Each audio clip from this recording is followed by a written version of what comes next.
Classes को शुरू करते हैं। थोड़ा सा लास्ट क्लास के बारे में जो हमने डिस्कस किया था उसके बारे में बात करेंगे। चलो, सेल के बारे में हम डिस्कस कर रहे थे, तो सेल का बेसिक जो नॉलेज होता है उसके बारे में हम डिस्कस कर रहे थे, ठीक ना।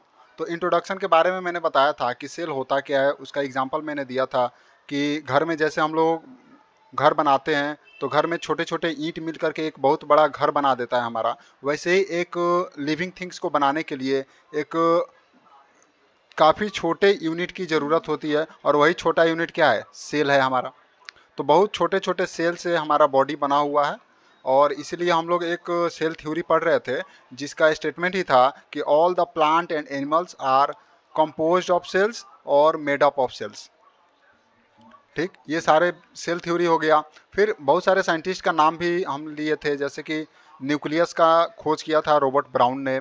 फिर हमने बात किया था सेल के बारे में सबसे पहले कौन साइंटिस्ट खोज किए थे, तो उसके लिए थे रॉबर्ट हुक। ठीक, एक बार क्या हुआ कि लिविंग सेल के बारे में जो बात कर रहे थे, तो लिविंग सेल की खोज हुई थी लिवेन हॉक के द्वारा। ये भी एक साइंटिस्ट थे। उसके बाद एक सेल के अंदर में जो होता है ना, ये देखो सेल, ये सेल हो गया। सेल के अंदर में बहुत सारा लिक्विड होता है। उस लिक्विड को एक साइंटिस्ट ने प्रोटोप्लाज्म नाम दिया। प्रोटोप्लाज्म, प्रोटोप्लाज्म का मतलब होता है उसके अंदर जो लिक्विड होता है ना, उसको प्रोटोप्लाज्म उन्होंने नाम दिया। और प्रोटोप्लाज्म क्यों दिया, क्योंकि यहाँ देखो प्रोटोप्लाज्म, और उस साइंटिस्ट का क्या नाम था, पुरकिंजे। क्या नाम था, पुरकिंजे। कल इस सारे साइंटिस्ट का नाम हमने याद किया था। चलो, और हमने बात किया था टाइप ऑफ ऑर्गेनिज्म की, फिर हमने बात किया था टाइप ऑफ सेल की। ये सारे कॉन्सेप्ट जो मैंने बताया था तुम लोगों को याद होगा, याद करके आए हो ना। चलो नेक्स्ट अब शुरू करते हैं, क्लास को अब शुरू करते हैं। लास्ट टॉपिक हम लोग का क्या था, देखो लास्ट टॉपिक हम लोगों का था डिफ्यूजन, जहाँ पे हम लोगों ने क्लास को ऑफ किया था। देखो, तो डिफ्यूजन के बारे में मैंने बताया था, एक साधारण सा एग्जांपल मैंने दिया था डिफ्यूजन के बारे में। देखो यहाँ पे कि डिफ्यूजन के लिए एक यहाँ पे अगरबत्ती जला दी है, और यहाँ पे अगरबत्ती जल रही है। ठीक, अगरबत्ती जल रही है, और देखो अगरबत्ती जल रही है तो यहाँ पे धुआं है, और यहाँ पे कोई एक लड़का है, कोई एक, ठीक, यहाँ पे मैंने बनाया था ऐसे करके, ऐसे कोई एक लड़का है। अब तुम ही बताओ कि ये 1 नंबर प्लेस है और ये 2 नंबर प्लेस है, तो कहाँ पे सबसे ज़्यादा सुगंध होगा। तो जाहिर सी बात है कि 1 नंबर पे ज़्यादा सुगंध होगा और 2 नंबर पे सुगंध कम होगा। तो देखो, क्योंकि यहाँ पे पार्टिकल, किसका पार्टिकल, तो अगरबत्ती का पार्टिकल, अगरबत्ती का जो धुआं होता है उसका पार्टिकल 1 नंबर पे ज़्यादा है और यहाँ पे कम है, इसलिए 1 नंबर को बोलेंगे हाई कॉन्सेंट्रेशन एरिया और 2 नंबर को बोलेंगे लो कॉन्सेंट्रेशन एरिया। तो मैंने डिफ्यूजन के बारे में बताया था कि डिफ्यूजन का मतलब ही होता है कि movement of a particle from high concentration area to low concentration area, उसको क्या बोलते हैं हम, डिफ्यूजन। देखो यहाँ पे डिफ्यूजन का डेफिनेशन भी देख सकते हो तुम, the spontaneous movement of a substance from a region, कैसा रीजन, तो हाई कॉन्सेंट्रेशन वाला रीजन, टू द रीजन, कैसा रीजन, तो लो कॉन्सेंट्रेशन वाले रीजन को ही क्या बोलते हैं, डिफ्यूजन बोलते हैं। डिफ्यूजन के बारे में सबको अच्छे से समझ हो गया होगा। चलो, इसके बाद इसका एग्जाम्पल भी मैंने बताया था कि कार्बन डाइऑक्साइड, यहाँ पे देखो कार्बन डाइऑक्साइड है, और फिर यहाँ पे क्या है, ऑक्सीजन है। इसके मूवमेंट को हम क्या बोलते हैं, डिफ्यूजन। और ये मूवमेंट किसके थ्रू होता है, through cell membrane, cell membrane के थ्रू ये मूवमेंट होता है। और हम डिफ्यूजन के बारे में एक और चीज़ बताएंगे कि cell also obtain nutrition from the environment. इसका मीनिंग ये हुआ कि जो सेल होता है ना, ये सेल, देखो ये सेल, इस सेल को भी न्यूट्रिएंट की ज़रूरत होती है, इसको भी फूड की ज़रूरत होती है। ठीक, तो ये न्यूट्रिएंट किससे लेता है, तो इसके लिए भी वही प्रोसेस अपनाता है, क्या, तो डिफ्यूजन। डिफ्यूजन के प्रोसेस से ही ये सेल अपना न्यूट्रिएंट लेता है, अपना फूड लेता है ऐसे ये। ठीक, चलो, तो आई होप डिफ्यूजन का कॉन्सेप्ट सबको समझ में आ गया होगा।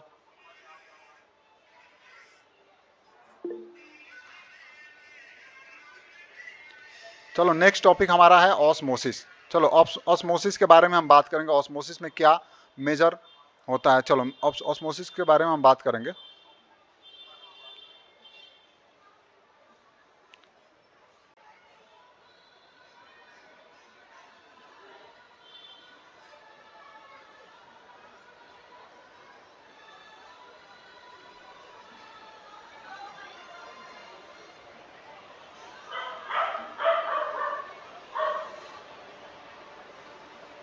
देखो यहाँ पे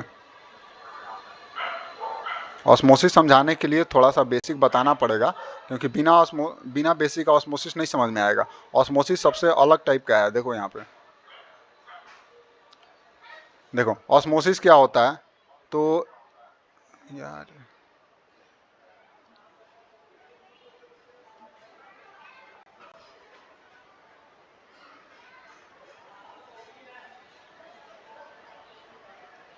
यहाँ पे देखो, यहाँ पर भी वाटर है, यहाँ बहुत सारा वाटर है, और यहाँ देखो यहाँ भी वाटर है। ये दोनों साइड वाटर है, ये भी वाटर हो गया और ये भी वाटर हो गया। अब देखो, ये है एक सेल मेम्ब्रेन। ये जो दिख रहा है ना बीच में, जो ये दिख रहा है, ये है मेम्ब्रेन। इस मेम्ब्रेन को बोलते हैं सिलेक्टिव सिलेक्टिव मेम्ब्रेन।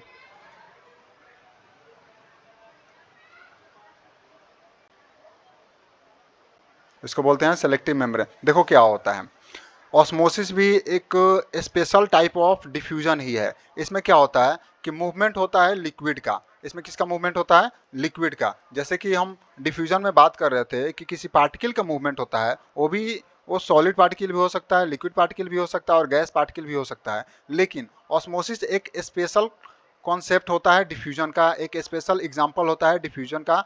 और इसमें क्या किया जाता है कि एक सेलेक्टिव मेम्ब्रेन के थ्रू लिक्विड पार्टिकल का मूवमेंट होता है। जैसे यहाँ पे देखो,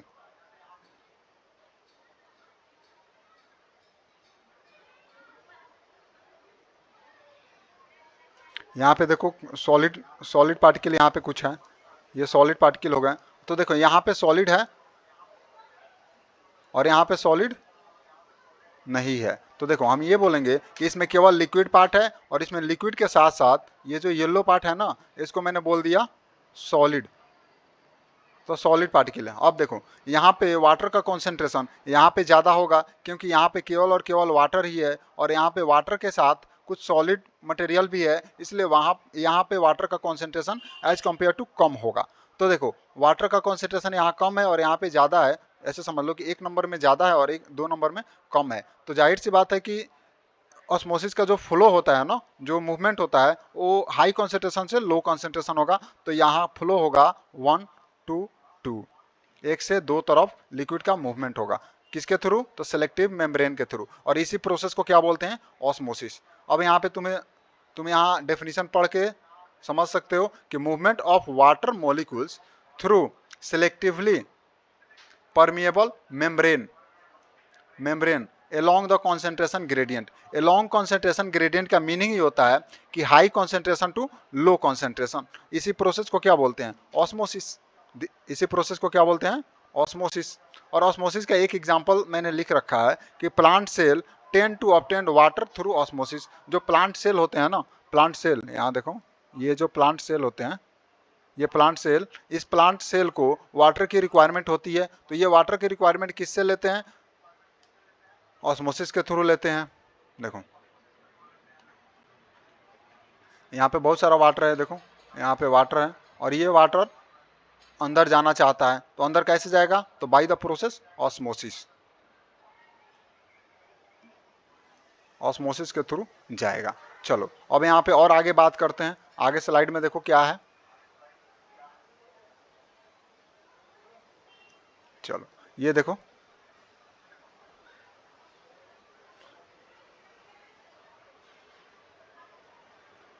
चलो ये देखो तो क्या लिखा गया है? टॉपिक, टॉपिक क्या है?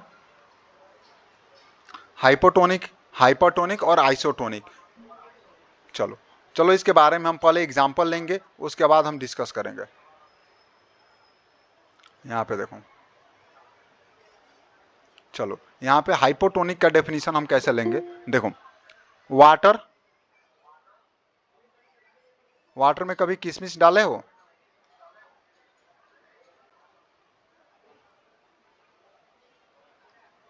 वाटर में किशमिश जब डाला जाता है ना, तो किशमिश क्या होता है? फूल जाता है। फिर यहाँ पे एक दूसरा कंडीशन मैंने लिखा, वा हनी, हनी के साथ जब किशमिश को डाला जाता है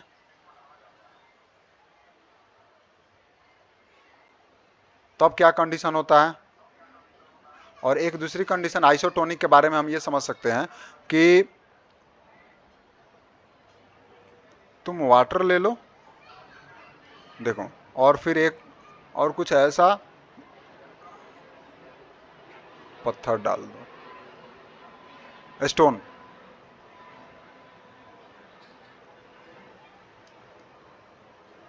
चलो इसका एग्जांपल हम बाद में देखते हैं, पहले ये दोनों एग्जांपल देख लें। देखो यहाँ पे वाटर हो गया और किशमिश हो गया। जब हम वाटर में किशमिश को डालते हैं तो क्या होता है, किशमिश फूल जाती है, किशमिश फूल जाती है ना, सबको याद है।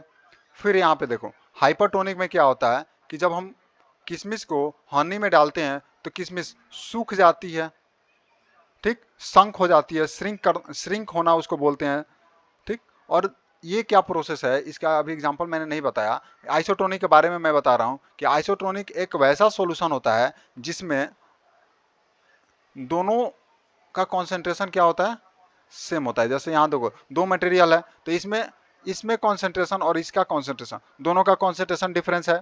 इसमें क्या है कि इन दोनों में भी कॉन्सेंट्रेशन डिफरेंस है, लेकिन मेजर डिफरेंस क्या है कि इसमें किशमिश में वाटर जाएगा, यहां से वाटर जाएगा, वाटर।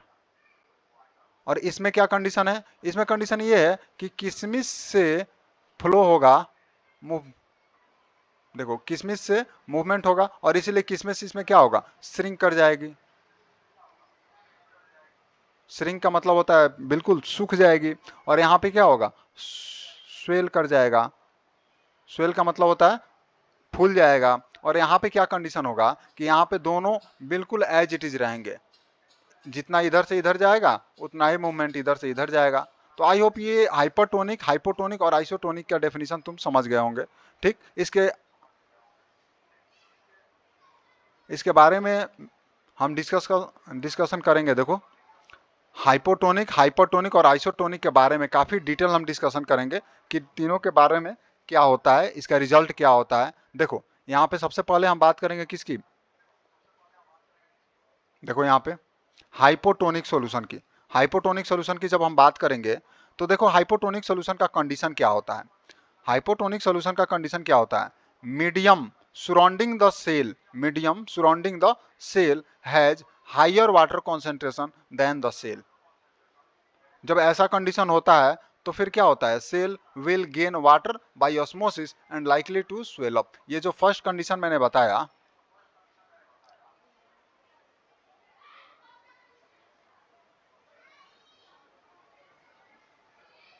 ये देखो ये फर्स्ट कंडीशन जो मैंने बताया कि वाटर में जब हम किशमिश को डाल देते हैं तो किशमिश स्वेल अप हो जाती है, फूल जाती है।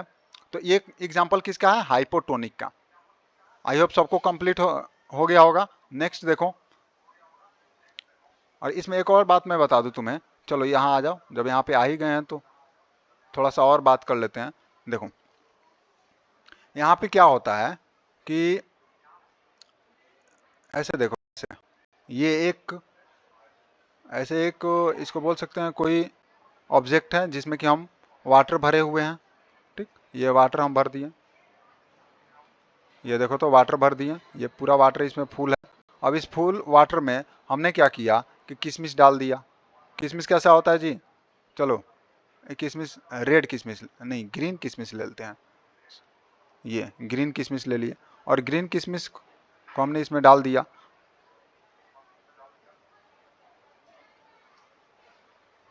देखो रात में डाल दिए किशमिश और सुबह में उठकर जब देखेंगे ना तो ये किशमिश, देखो ये रात में डाल दिए किशमिश और सुबह में उठकर जब देखेंगे किशमिश को तो ये किशमिश कैसे हो जाएगा, ये किशमिश ऐसे हो जाएगा, ये काफी स्वेलअप हो जाएगा, फूल जाएगा, ठीक। तो ये प्रोसेस क्या दिखाता है कि इसमें सेल में वाटर इंटर की हुई है, ठीक ना, इसमें सेल में वाटर अंदर गया है इसलिए फूल गया। और देखो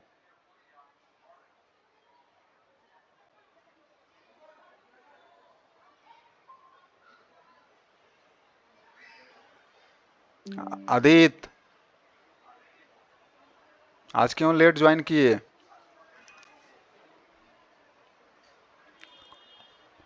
चलो यहाँ पे मैंने बताया कि वाटर में जब हम किशमिश को डाले रात में तो वो छोटे छोटे थे, लेकिन जैसे मैंने सुबह में देखा तो ये किशमिश बड़े हो गए, मतलब किशमिश फूल गए।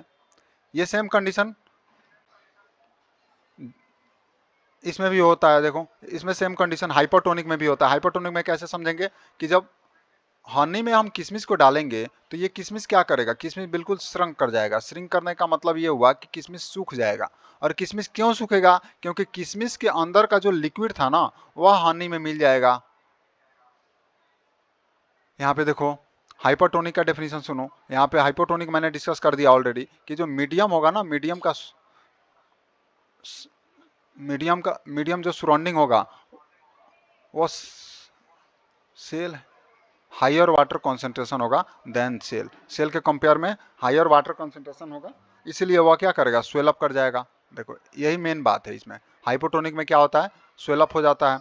और देखो हाइपरटोनिक में क्या होता है, हाइपरटोनिक सॉल्यूशन में कि medium has lower concentration of water than the cell, और इस कंडीशन की वजह से water cross the cell in both direction but more than water leave the cell than enter in it. इसलिए सेल क्या होता है, श्रिंक कर जाता है। अब सेल श्रिंक किया, इसका वजह यही है कि सेल के अंदर से, वही किशमिश के बारे में भी बात हो रही है, कि सेल के अंदर से वाटर बाहर चला गया। ये कंडीशन हो सकता है। चलो अब आइसोटोनिक के बारे में हम बात करेंगे। तो आइसोटोनिक में जो होता है ना, ये दोनों का कंडीशन सेम होता है। अंदर जो सेल है और जो बाहर में वाटर है, इन दोनों का कॉन्सेंट्रेशन क्या है, सेम है। इसलिए जितना वाटर सेल से बाहर आया उतना ही वाटर सेल के अंदर चला जाएगा। तो ये कंडीशन बिल्कुल यहाँ पे अप्लाई होता है। तो देखो मीडियम जो होगा ना उसका एग्जैक्टली सेम वाटर कॉन्सेंट्रेशन रखेगा एज द सेल। जितना सेल का कॉन्सेंट्रेशन होगा उतना ही मीडियम का कॉन्सेंट्रेशन होगा। इसलिए इसमें क्या होगा कि दोनों डायरेक्शन में मूवमेंट होगा। जैसे सेल से बाहर भी मूवमेंट होगा और बाहर से सेल के अंदर भी लिक्विड का मूवमेंट होगा, दोनों डायरेक्शन में। देखो यहाँ पे लिख रखा है कि वाटर मूव करेगी किस डायरेक्शन में, तो cell membrane in both direction, दोनों डायरेक्शन मूव करेगी। अब देखो cell wall stay the same size, और सेल वाल इस तरह से सेम साइज में रहेगा। चलो ये कॉन्सेप्ट समझ में आया सबको, या इसको एक बार और एक्सप्लेन करना पड़ेगा।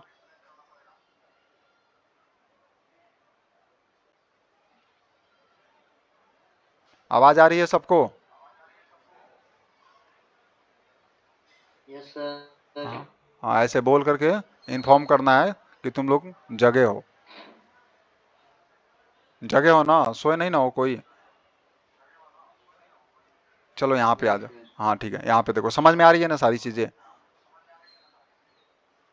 आदित्य समझ में आ रहा है सब? चलो यहाँ पे देखो एक फ्लो डायग्राम। हाँ बोलो आदित्य, क्या बोल रहे थे? कुछ बोल रहे हो? नहीं सर, कुछ नहीं, समझ आ गया। हाँ समझ आ रहा है। चलो यहाँ पे अब शुरू करते हैं। देखो यहाँ पे सेल स्ट्रक्चर की बात करेंगे। अब सेल स्ट्रक्चर की बात करेंगे, सेल में क्या क्या हम पढ़ते हैं बेसिकली।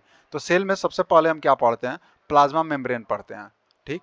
और प्लाज्मा मेम्ब्रेन के बाद हम पढ़ते हैं साइटोप्लाज्म, और साइटोप्लाज्म के बाद में पढ़ते हैं हम न्यूक्लियस। ये तीन वर्ड जो मैंने लिखा कि प्लाज्मा मेम्ब्रेन, साइटोप्लाज्म और न्यूक्लियस, इन तीनों वर्ड से हमारा सेल खत्म हो जाता है। देखो ये सेल मैंने बनाया, तो ये सेल के अंदर बाहर वाला जो पार्ट है ना, ये होगा तुम्हारा प्लाज्मा मेम्ब्रेन।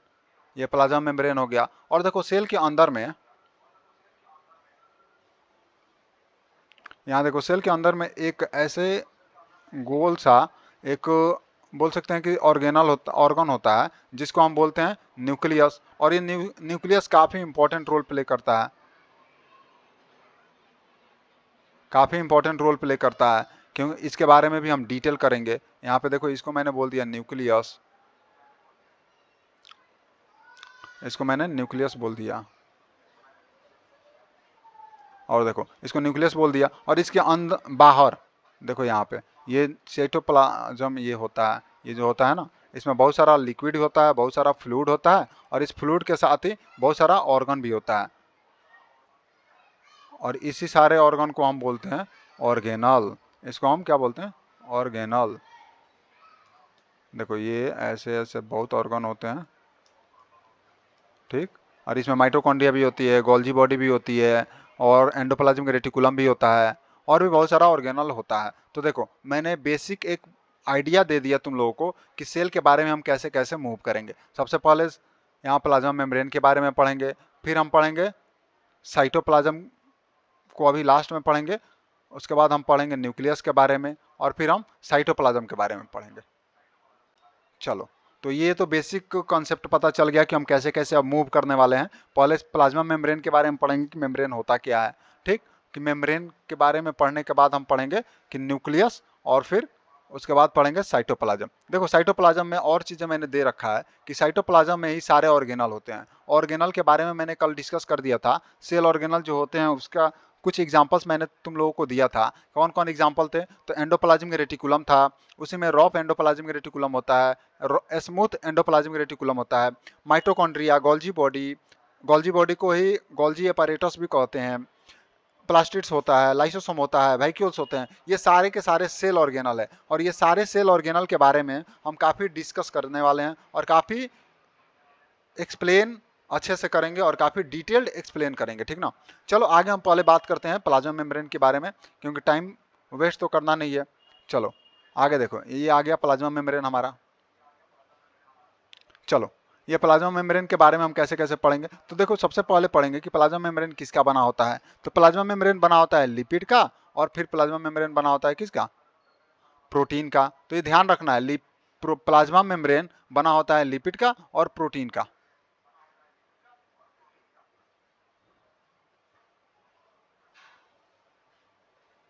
चलो यहाँ पे देखो, अब देखो ये प्लाज्मा मेम्ब्रेन जो होता है ना, ये outermost covering of the cell. Cell ये हो गया ना, सेल, ये सेल जो बनाओगे तुम, तो सेल की जो आउटर मोस्ट कवरिंग होती है ना, यही होती है आउटर मोस्ट कवरिंग। और इसी आउटर मोस्ट कवरिंग को हम बोलते हैं क्या, प्लाज्मा मेम्ब्रेन, या इसी को हम बोलते हैं सेल मेम्ब्रेन, ठीक। और देखो ये पता चल गया कि प्लाज्मा मेम्ब्रेन क्या होता है, यह किसका बना होता है, लिपिड और प्रोटीन का बना होता है, ये outermost covering of the cell होता है। और फिर ये क्या क्या करता है, इसके बारे में और भी हम डिस्कशन करेंगे कि यह सेपरेट करता है। फर्स्ट पॉइंट ये हो गया, ये सेकंड पॉइंट हो गया। थर्ड पॉइंट के बारे में देखो, ये separate the content of the cell from its external environment. देखो ये सेल के अंदर बहुत सारा कंटेंट है, ये देखो तो बहुत सारा कंटेंट इसमें है, ठीक। इसी में न्यूक्लियस भी है, और बहुत सारा सेल ऑर्गेनल भी है, ठीक। तो सेल के अंदर का जो कंटेंट है, और ये सेल के बाहर जो इन्वायरमेंट है, ये तो इन्वायरमेंट है, ये इन्वायरमेंट है, ये चारों तरफ क्या है, इन्वायरमेंट है, और ये बीच में एक सेल है। तो देखो ये सेल मेम्ब्रेन ही तो ये सेल कंटेंट को अंदर रखता है, और ये सेपरेट करता है किससे, तो इन्वायरमेंट से। इन्वायरमेंट वातावरण से अलग करता है ये सारे सेल कंटेंट को। कौन करता है, तो प्लाज्मा मेम्ब्रेन। आगे बात देखो, आगे का टॉप देखो, द प्लाज्मा मेम्ब्रेन, और प्लाज्मा मेम्ब्रेन क्या करता है, ये अलाउ करता है, परमिट करता है, अलाउ करता है और परमिट करता है। क्या परमिट करता है जी, the entry and exit of the some material, entry and exit of the some material in and out of the cell. अब देखो प्लाज्मा मेम्ब्रेन क्या करता है, ये अलाउ करता है, परमिट करता है। किसको परमिट करता है, तो कुछ मटेरियल को अंदर जाने में, और कुछ मटेरियल को बाहर आने में, परमिट, बाहर आने को परमिट करता है। ये बातें समझ में आ गई कि सेल प्लाज्मा मेम्ब्रेन क्या करता है। तो ऐसे भी बोल सकते हैं कि plasma membrane as a guard का काम करता है, ये कभी भी किसी को आने देता है और किसी को जाने देता है, इसी के हेल्प से कोई आता है और कोई बाहर जाता है। चलो लास्ट देखो क्या लिखा गया है कि it also prevent movement of some other materials, the cell membrane is called selectively permeable membrane. चलो इसके बारे में थोड़ा सा हम डिस्कशन करेंगे कि सेल मेम्ब्रेन को या प्लाज्मा मेम्ब्रेन को सिलेक्टिवली परमिएबल मेम्ब्रेन क्यों बोलते हैं। चलो मेरी बात थोड़ा ध्यान से सुनो कि प्लाज्मा मेम्ब्रेन जो होता है ना, प्लाज्मा मेम्ब्रेन सब अब सारे मटेरियल को अंदर बाहर नहीं आने देता है, ये कुछ लिमिटेड मटेरियल को ही अंदर बाहर आने देता है, और उसी मटेरियल को अंदर बाहर आने देगा जिस मटेरियल की रिक्वायरमेंट होगी, या जिस मटेरियल के बारे में, जिस मटेरियल का यहाँ पे चैनल पाया जाएगा, ठीक। उसी को अंदर बाहर आने देता है, इसलिए इसको बोलते हैं, प्लाज्मा मेम्ब्रेन को हम सिलेक्टिवली परमिएबल मेम्ब्रेन बोलते हैं। ये सारे मटेरियल को अंदर बाहर आने नहीं देता है, किसी लिमिटेड किसी फिक्स मटेरियल को ही अंदर बाहर आने देता है, इसलिए प्लाज्मा मेम्ब्रेन को हम सिलेक्टिवली परमिएबल मेम्ब्रेन भी कहते हैं। इसमें तुम एक ठीक ये क्वेश्चन तुम लोगों का मैं दे रहा हूं कि why plasma membrane is called selectively permeable membrane, ये क्वेश्चन तुम लोग लिख लो, ये क्वेश्चन तुम लोग लिख लो, कल 12 बजे के पहले ग्रुप में इसका आंसर लिख करके डाल देना है। चलो हम प्लाज्मा मेम्ब्रेन के प्रॉपर्टीज के बारे में बात करेंगे कि प्लाज्मा मेम्ब्रेन की कुछ प्रॉपर्टीज हैं जो प्रॉपर्टी काफी इंपॉर्टेंट प्रॉपर्टी है। चलो इसके बारे में हम बात करेंगे।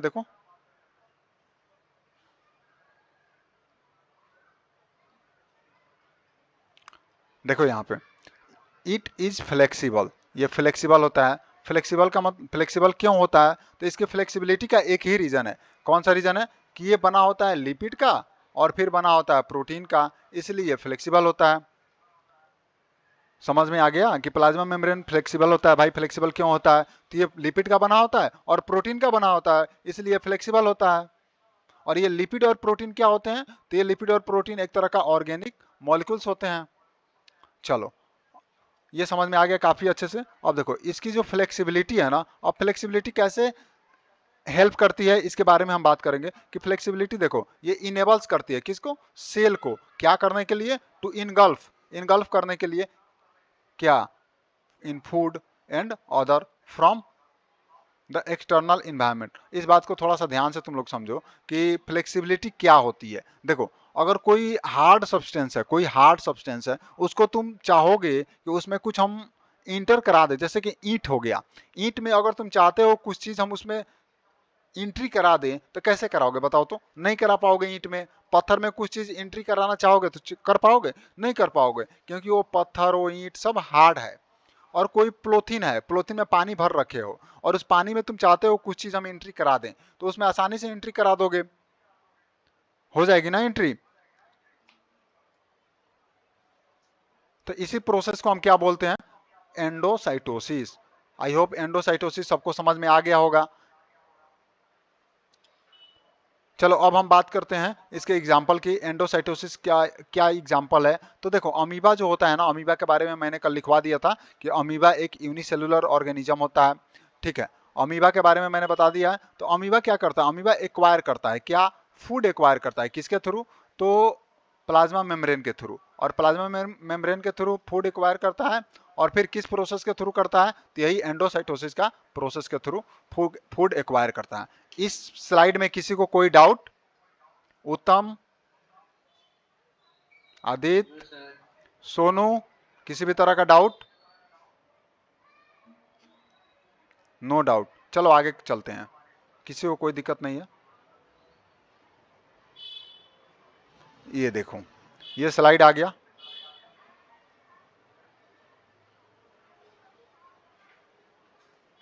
यहां देखो function of the plasma membrane. मैंने तो प्लाज्मा मेम्ब्रेन के बारे में पढ़ लिया, फिर प्लाज्मा मेम्ब्रेन का फीचर पढ़ लिया, प्रॉपर्टी पढ़ लिया, उसके बाद प्लाज्मा मेम्ब्रेन का मेन फंक्शन क्या है, मेन वर्क क्या है इसका। देखो मेन काम हम प्लाज्मा मेम्ब्रेन के बारे में बात कर रहे हैं, तो ये परमिट करता है, इट परमिट करता है क्या, the entry and exit of some material, entry and exit of some material in, अंदर भी करेगा और फिर बाहर भी करेगा। ये समझ में आ गया कि जो प्लाज्मा मेम्ब्रेन है वह किसी मटेरियल को, कुछ मटेरियल को अंदर भी लाता है और कुछ मटेरियल को बाहर भी ले जाता है, यही काम है प्लाज्मा मेम्ब्रेन का। और भी एक फिक्चर, एक फंक्शन मैंने दे रखा है, देखो एक और फंक्शन देखो क्या है, इट प्रिवेंट भी करता है movement of some other materials, कुछ मटेरियल्स का मूवमेंट को रोकता भी है, ठीक, जो कि सेल के लिए जरूरी नहीं होते हैं, और इसीलिए इसको हम बोलते हैं सिलेक्टिवली परमिएबल मेम्ब्रेन।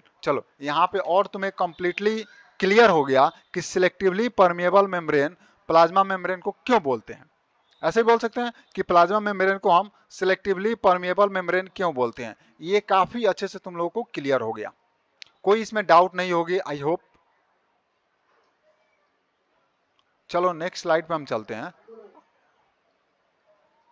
हाँ किसी को कोई डाउट है, कोई कुछ पूछ रहा है क्या, हेलो। जी सर।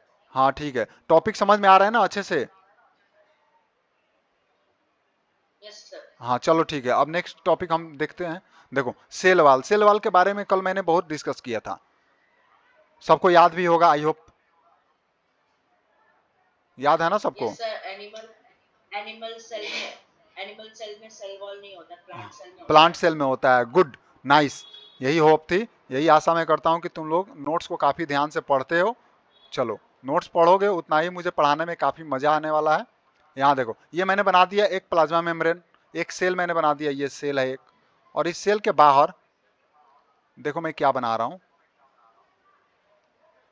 ये सेल के बाहर में ये एक और यहाँ पे लेयर पाया जाता है, और ये लेयर और केवल और केवल प्लांट सेल में ही पाया जाता है, ये एनिमल सेल में नहीं पाया जाता है। चलो, इसको मैंने बोल दिया सेल वाल, ठीक, और इसको मैंने बोल दिया सेल मेम्ब्रेन, सेल मेम्ब्रेन को ही बोलते हैं प्लाज्मा मेम्ब्रेन, ठीक। अब देखो यहाँ पे यही सेल मेम्ब्रेन के, सॉरी, सेल वाल के बारे में हम पढ़ रहे हैं। तो सेल वाल क्या होता है, देखो यहाँ पे cell wall another rigid outer covering होता है in addition to the plasma. अब देखो प्लाज्मा के एडिशन में ये प्लाज्मा हो गया, और प्लाज्मा के बाहर में सेल वाल होता है। ये बातें समझ में आ रही है सबको?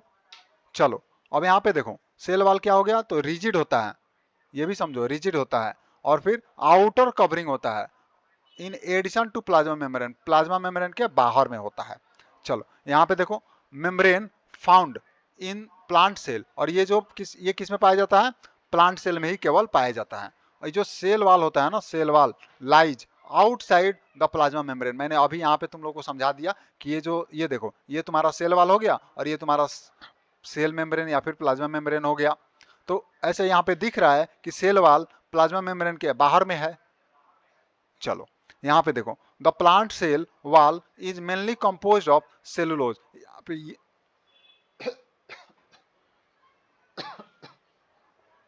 यहाँ पे ये वर्ड काफी ध्यान देने वाला है। देखो यहाँ पे कि जो सेल वॉल होता है ना, वह किससे बना होता है, सेलुलोज का बना होता है।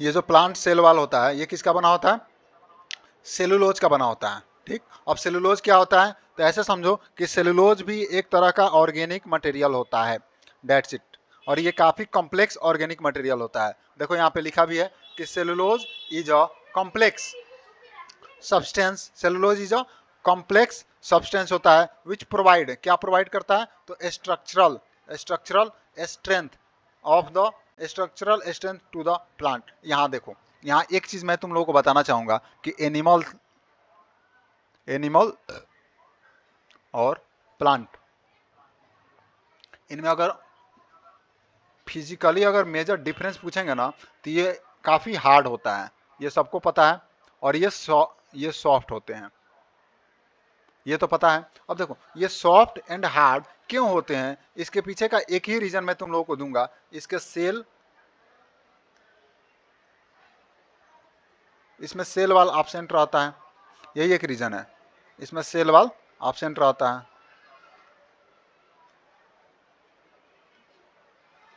यहाँ देखो, यहाँ पे सेल वाल एब्सेंट रहता है, और यहाँ पे क्या होता है, सेल वाल प्रेजेंट रहता है।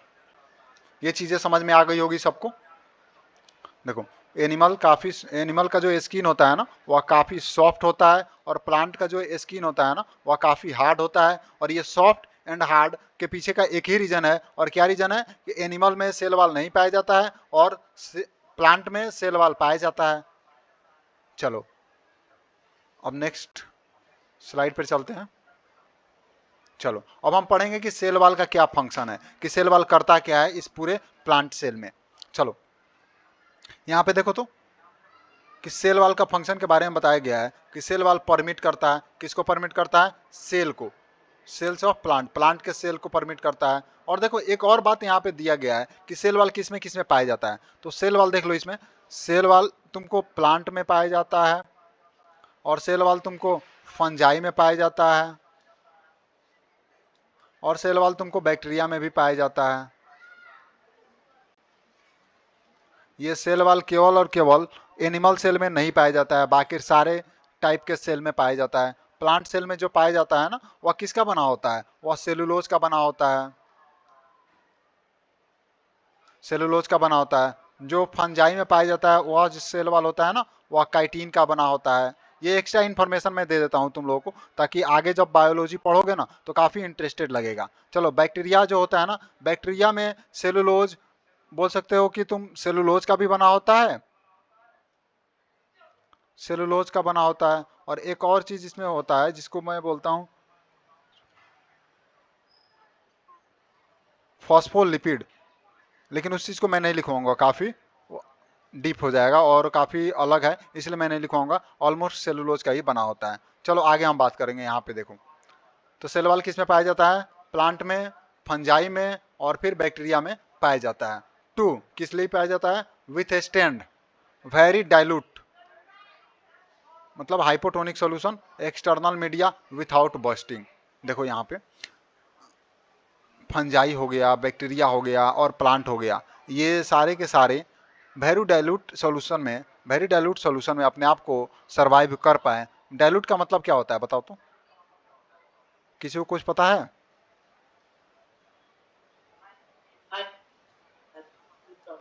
वाटरी, वाटरी मैंने इसलिए लिखा कि डाइल्यूट का मतलब ही होता है कि वाटर उसमें ज्यादा है। ठीक, वाटर ज्यादा है इसलिए उसको मैंने वाटरी दे दिया।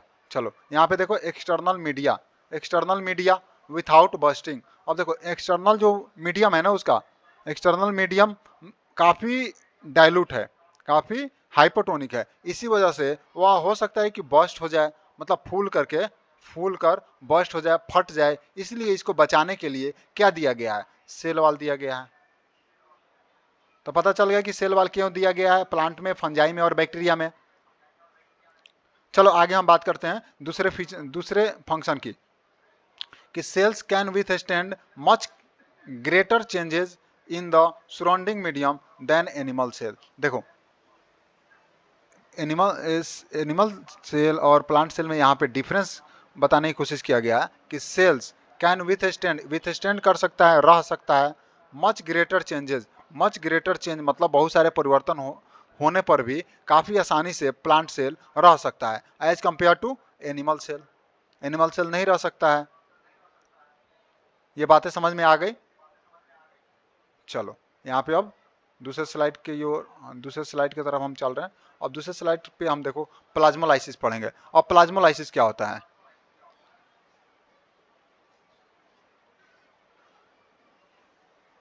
देखो यहाँ पे एक काफी अच्छे से इसको हम पढ़ेंगे। यहाँ देखो,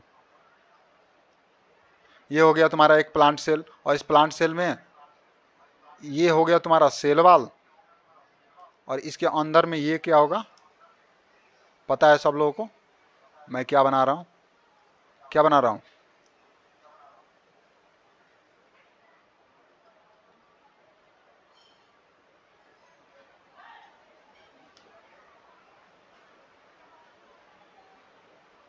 ये हो गया तुम्हारा प्लाज्मा मेम्ब्रेन।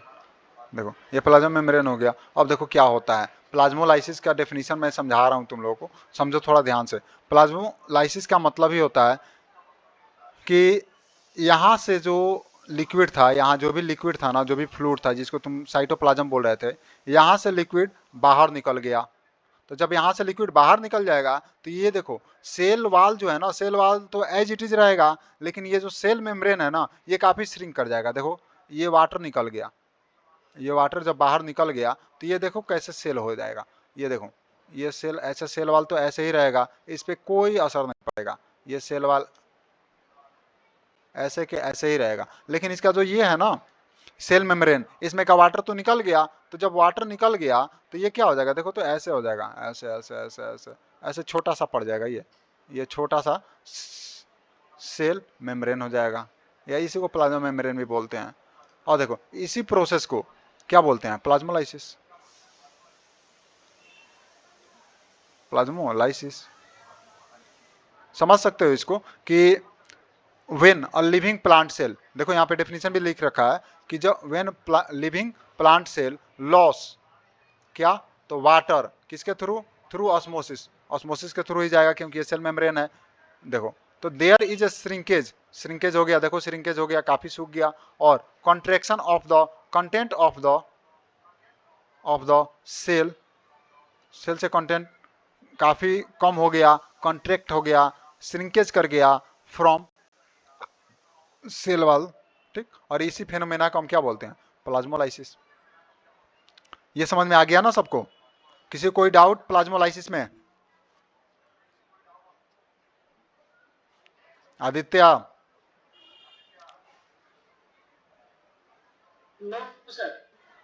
सोनू, सर ये डाउट है, बोलो। सर ये डाउट है, श्रिंकेज और कॉन्ट्रैक्शन साफ बोलो, तुम्हारी आवाजें नहीं आ रही है, थोड़ा अच्छे से बोलो तो। हेलो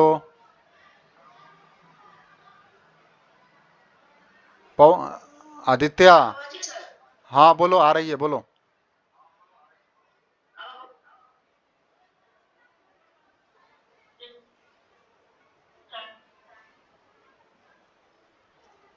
नेटवर्क इशू हो रहा है क्या? हो रहा है।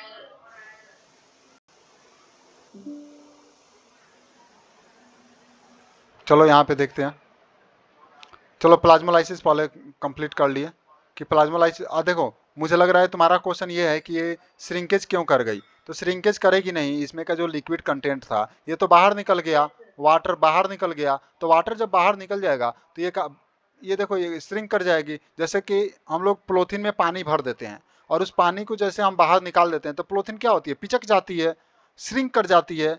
और वैसे ही तो सेल में हुआ है, सेल का सारा वाटर बाहर निकल गया, सारा फ्लूइड बाहर निकल गया और सेल क्या की, श्रिंक कर गई। और इसी प्रोसेस को मैंने क्या बोल दिया, प्लाज्मोलाइसिस। बिल्कुल डाउट नहीं होना चाहिए। अब देखो दूसरा पार्ट जो हम बता रहे थे वह न्यूक्लियस है। अब न्यूक्लियस के बारे में भी हम पढ़ेंगे कि न्यूक्लियस क्या होता है। देखो न्यूक्लियस के बाद यहाँ एक फिगर मैंने दे रखा है, देखो यहाँ पे यही न्यूक्लियस है। फिगर दिख रहा होगा तुम सबको। देखो यहाँ पे न्यूक्लियोलस है, न्यूक्लियोलस यहाँ पे है, ठीक। यहाँ पे न्यूक्लियोप्लाज्म है, देखो तो न्यूक्लियोप्लाज्म यहाँ पे दिख रहा है ये सब। उसके बाद ये क्रोमेटीन है, देखो ये सारा जो भी ये थ्रेड जैसा दिख रहा है ना, धागे जैसी, ये सब क्रोमेटीन है। उसके बाद न्यूक्लियर पोर तुम्हें दिख रहा होगा, ये सारे न्यूक्लियर पोर हैं। ये देखो ये न्यूक्लियर पोर हैं, ये न्यूक्लियर पोर हैं, ये न्यूक्लियर पोर हैं, ठीक। और इसके अलावा ये जो तुम्हें दिख रहा है ना ये सब, ये न्यूक्लियर मेम्ब्रेन है, न्यूक्लियर मेम्ब्रेन है। चलो न्यूक्लियस के बारे में हम पढ़ना शुरू करते हैं कि न्यूक्लियस को हम क्या बोलते हैं। न्यूक्लियस को हम बोलते हैं ब्रेन ऑफ द सेल। क्या बोलते हैं, brain of the cell. As it controls, क्यों, क्योंकि ये कंट्रोल करता है सेल के अंदर जो भी एक्टिविटी होती है ना, सारे एक्टिविटी को ये कंट्रोल करता है। इसीलिए न्यूक्लियस को सेल ऑफ द ब्रेन बोलते हैं, ब्रेन ऑफ द सेल बोलते हैं, sorry brain of the cell बोलते हैं। पूरे सेल के जो भी एक्टिविटी होती है ना, वो सारे एक्टिविटी को कंट्रोल करने का काम किसको है, न्यूक्लियस को है। इसलिए न्यूक्लियस को हम क्या बोल दिए, ब्रेन ऑफ द सेल बोल दिए। आ गया समझ में, क्योंकि हमारा ब्रेन क्या है, हमारा ब्रेन तो दिख रहा है, और हमारे ब्रेन क्या करता है, हमारे बॉडी में जो भी एक्टिविटी होती है सारे एक्टिविटी को कंट्रोल करता है। चलो अब इसके बारे में और कंपोजिशन ऑफ सेल का मतलब हुआ कि हम सेल में क्या क्या है उसके बारे में थोड़ा सा हम डिस्कशन करेंगे और सेल के बारे में थोड़ा सा बात करेंगे। यहाँ देखो तो, यहाँ देखो nucleus, nucleus have a double layered covering. Nucleus क्या है, डबल लेयर्ड कवरिंग। ये जो मैंने प्लाज्मा मेम्ब्रेन बोला ना, सॉरी ये न्यूक्लियस पढ़ रहे हैं ना, तो न्यूक्लियर मेम्ब्रेन होगा। चलो न्यूक्लियर मेम्ब्रेन, तो ये न्यूक्लियर मेम्ब्रेन डबल होती है। देखो यहाँ पे एक ये बाहर वाली हो गई एक, और ये अंदर वाली हो गई दो, तो ये डबल मेम्ब्रेन होती है। समझ में आ गया, double membrane, double layered covering होती है जिसको न्यूक्लियर मेम्ब्रेन हमने बोल दिया, ठीक। उसके बाद देखो यहाँ जो न्यूक्लियर मेम्ब्रेन होती है ना, उसके पास कुछ पोर्स भी होते हैं, कुछ पोर्स भी होते हैं, ठीक। और यही पोर्स क्या करते हैं, अलाउ करते हैं क्या, ट्रांसफर ऑफ मटेरियल, कुछ मटेरियल का ट्रांसफर करवाते हैं। कहाँ से? फ्रॉम इनसाइड, मतलब न्यूक्लियस के अंदर से, और कहाँ? साइटोप्लाज्म, न्यूक्लियस के बाहर में। ये बातें समझ में आ रही है कि न्यूक्लियस कहाँ पे है? तो न्यूक्लियस साइटोप्लाज्म के बीच में है। तो न्यूक्लियर पोर से जो चीज़ें बाहर आएगी, तो बाहर आने का मतलब हुआ कि साइटोप्लाज्म में आएगी, और जो चीज़ें अंदर जाएगी तो साइटोप्लाज्म से न्यूक्लियर पोर के थ्रू कहाँ जाएगी? न्यूक्लियस के अंदर में जाएगी। चलो यहाँ पे और बात करते हैं कि जो न्यूक्लियस है ना, न्यूक्लियस के पास क्रोमोजोम होता है। न्यूक्लियस के पास क्या होता है? क्रोमोजोम होता है। और क्रोमोजोम क्या होता है? क्रोमोजोम विजिबल होता है। कब? तो रॉड शेप्ड विजिबल होता है। रॉड शेप्ड क्रोमोजोम के बारे में मैं बता दूं तुम्हें कि क्रोमोजोम को ऐसे बना दिया जाता है। ठीक, ये क्रोमोजोम होता है, यही क्रोमोजोम होता है। इस तरह से क्रोमोजोम को हम देखते हैं। चलो यहाँ पे देखो, क्रोमोजोम होता है जो विजिबल होता है, और किस शेप का? रॉड शेप का विजिबल होता है। ऐसे ही रॉड शेप विजिबल होता है। ठीक, अब देखो, when the cell is about to divide. अब देखो, तुम किसी भी सेल में क्रोमोसोम को नहीं देख पाओगे। किस में देखोगे? तो वैसे सेल में देखोगे जो सेल डिवाइड करना चाहता है, जो डिवाइड करने वाला है सेल ना, उसी सेल में तुम क्रोमोजोम को देखोगे। अदरवाइज तुम्हें क्रोमोजोम नहीं दिखने वाला है। ये चीजें समझ में आ रही है सबको? क्रोमोजोम को कब देखेंगे? जब सेल डिवाइड करने वाला होता है, तब हम देखेंगे।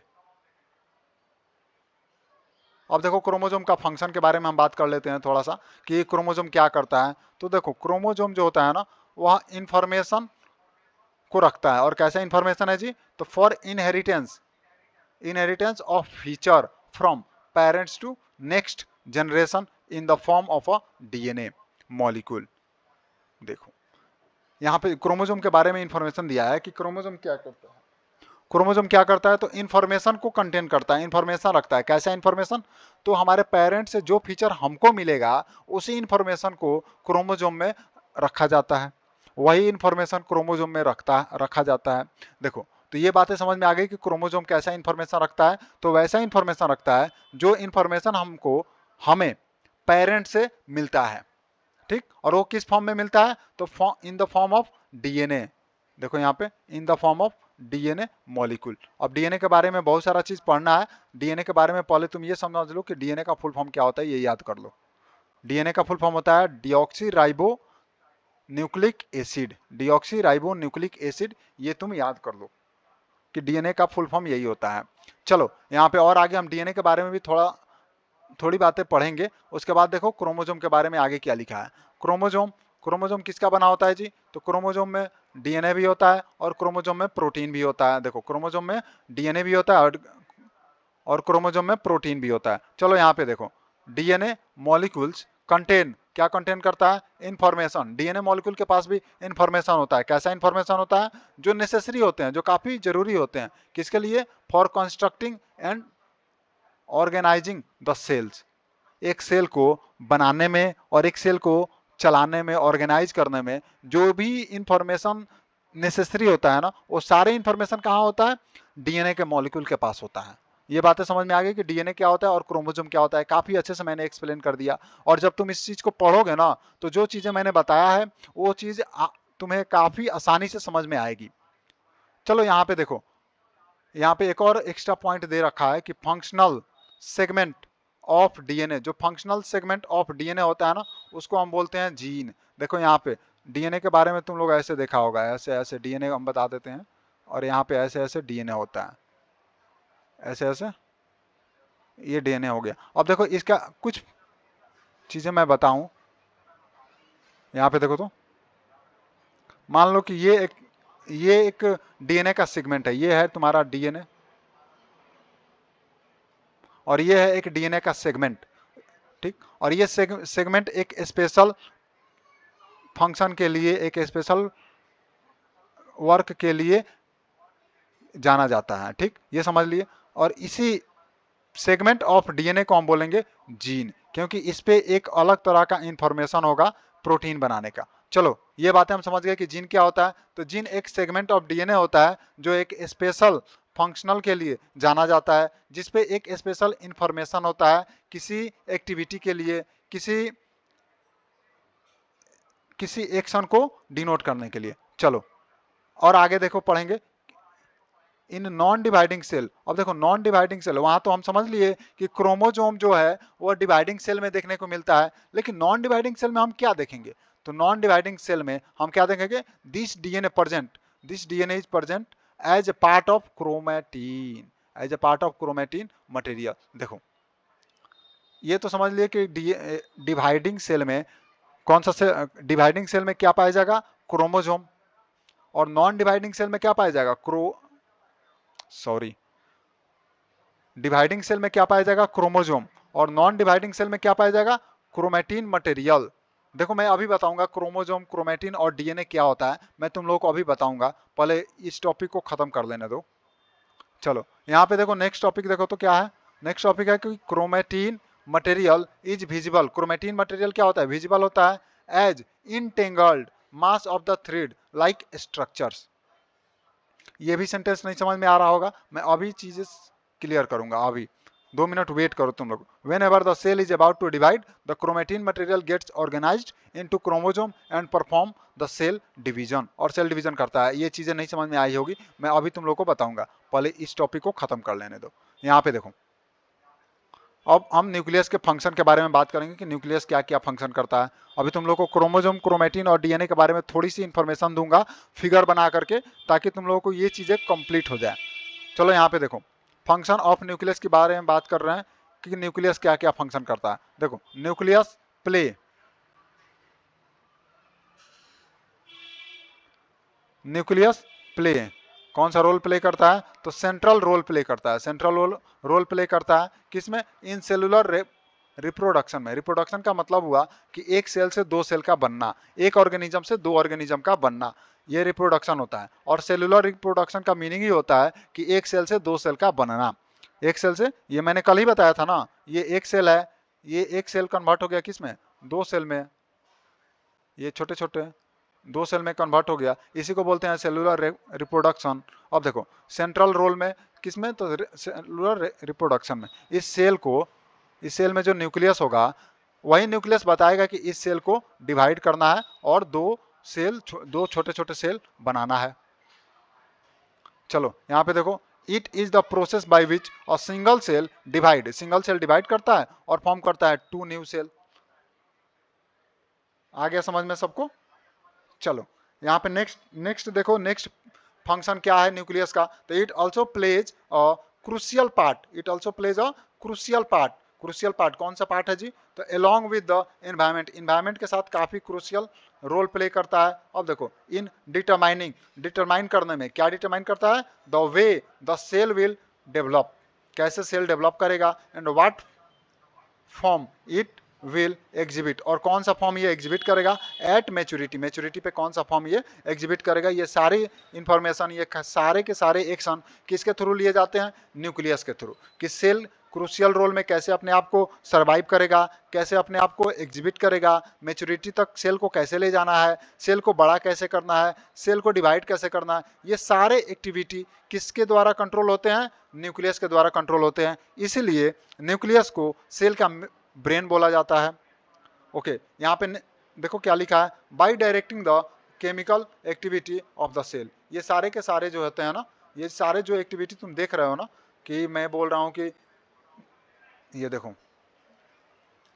ऑफ द सेल, ये एक्टिविटी कैसे तो होती है? देखो ये मैंने बताया कि न्यूक्लियस को सेल का ब्रेन बोला जाता है, तो सेल का ब्रेन बोला जाता है, और सेल को डिवाइड करना है तो डिवाइड करने का इंफॉर्मेशन किसके पास है? तो न्यूक्लियस के पास है। ये सारे एक्टिविटी कैसे एक्शन में लाया जाता है? तो इसको एक्शन में लाने के लिए न्यूक्लियस के अंदर बहुत सारा टाइप का प्रोटीन बनता है, और यही प्रोटीन जा करके वो एक्टिविटी दिखाता है, जो एक्टिविटी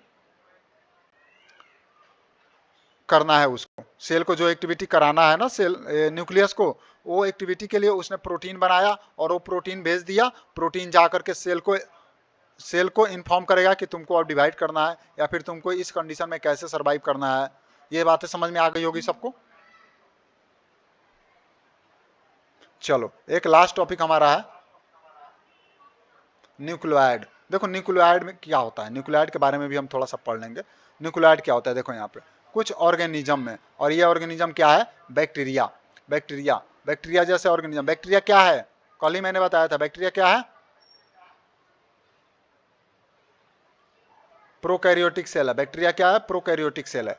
चलो यहाँ पे देखो, तो कुछ ऑर्गेनिज्म जैसे कि बैक्टीरिया में कुछ nuclear region of the cell, cell का कुछ न्यूक्लियर रीजन हो सकता है, ये जरूरी नहीं है कि होगा, हो सकता है, बट पुअरली डिफाइंड होगा, काफी पुअरली डिफाइंड होता है, ठीक, due to absence of the nuclear membrane. इसमें न्यूक्लियर मेम्ब्रेन नहीं पाया जाता है। इसमें क्या नहीं पाया जाता है? न्यूक्लियर मेम्ब्रेन नहीं पाया जाता है, और इसी को क्या बोलते हैं? न्यूक्लियोइड। चलो इसको बोल दिया हम न्यूक्लियोइड।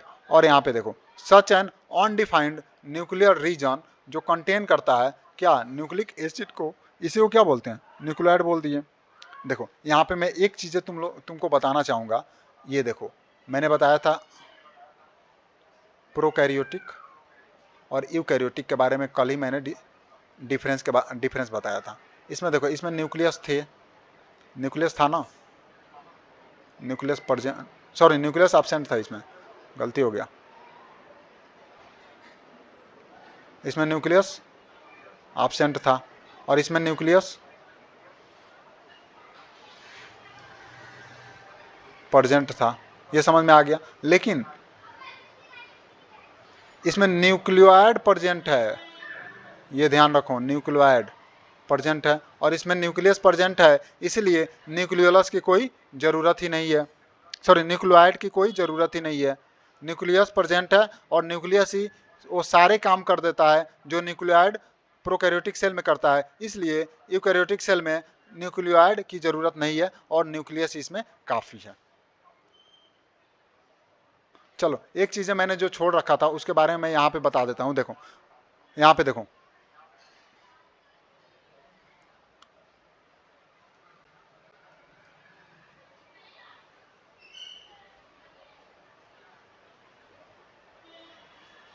ये देखो मैं क्या बना रहा हूँ, मैं डीएनए बना रहा हूँ।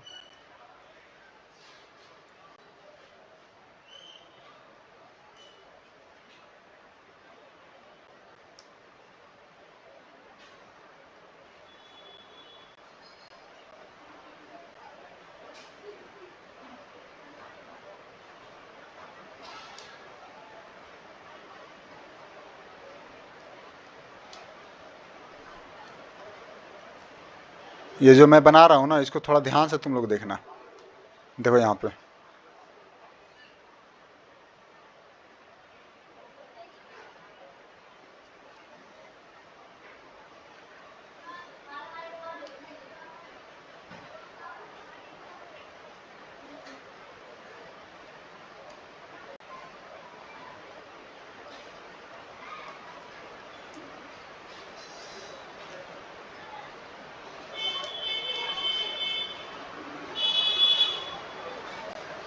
देखो अब यहाँ पे तुम लोगों को समझ में आएगा कि मैं क्या बना रहा था।